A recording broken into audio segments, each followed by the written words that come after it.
Welcome to Narmada cooks. இன்றைக்கி நம்ம பார்க்க போகிறது ராகி லட்டு இல்லை சிமிலின்னு இதை சொல்லலாம். ஒரு பேனில் தேவையான அளவு கேப்ப மாவு எடுத்துக்கலாம். கேவு மாவுன்னு சொல்லுவாங்க. கொஞ்சமாக உப்பு சேர்த்து தண்ணி சேர்த்து நல்லா பிணைஞ்சிக்கலாம். இதில் நிறைய அயன், கால்சியம், விட்டமின்ஸ்லாம் நிறையா இருக்குது.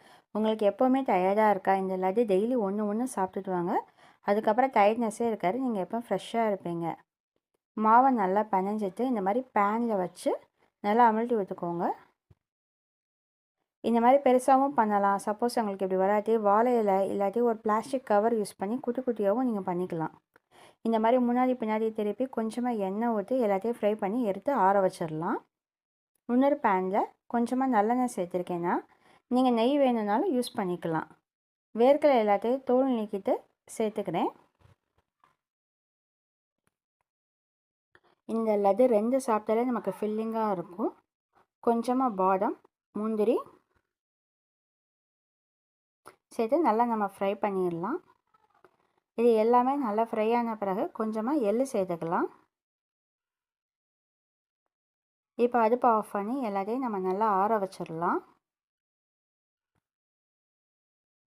நம்ம சிறுதானியங்களை உணவில் சேர்த்துக்கிறது ரொம்ப நல்லது. அதோடய கேழ்வரகு ரொம்ப ரொம்ப நல்லது நமக்கு. நம்ம ஆற வச்ச எல்லாத்தையும் குட்டி குட்டியாக பிச்சு இந்த மாதிரி ஆற வச்சுருக்கேன். எல்லாம் நல்லா ஆறிடுச்சு. மிக்சியில் சேர்த்துக்கலாம். இதை மிக்சியில் சேர்த்து நல்லா அரைச்சி பவுட்ரு மாதிரி அரைச்சிடணும். இந்த மாதிரி ராகி லட்டு நம்ம டெய்லி ஒன்று சாப்பிட்டுட்டே இருந்தோம்னா நம்ம எலும்புகள் எல்லாமே ரொம்ப வலுவாக இருக்கும். இந்த இடுப்பெலும்பு தேய்மான பிரச்சனைலாம் இப்போ வருது பார்த்தீங்களா? அந்த பிரச்சனையே வராதே இதை டெய்லி ஒன்று சாப்பிட்டுக்கிட்டே இருந்தால். நம்ம ஆற வச்ச நட்ஸ் எல்லாத்தையும் இதில் சேர்த்துக்கலாம். இதனோட ஸ்வீட்டுக்காக நம்ம கொஞ்சம் நாட்டு சக்கரை சேர்த்துருக்கோம். அதையும் ஆட் பண்ணிடலாம். எல்லாத்தையும் நம்ம நல்லா அரைச்சி வந்துடலாம்.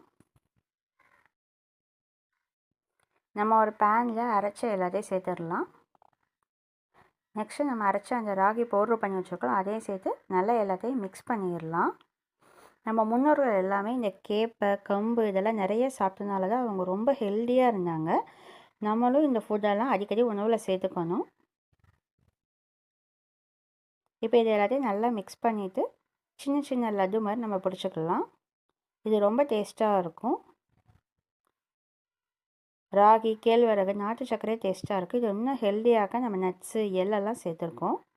என்னோடய வீடியோ பிடிச்சிருந்தா லைக் பண்ணுங்கள், ஷேர் பண்ணுங்கள், சப்ஸ்கிரைப் பண்ணிக்கோங்க. தேங்க்யூ.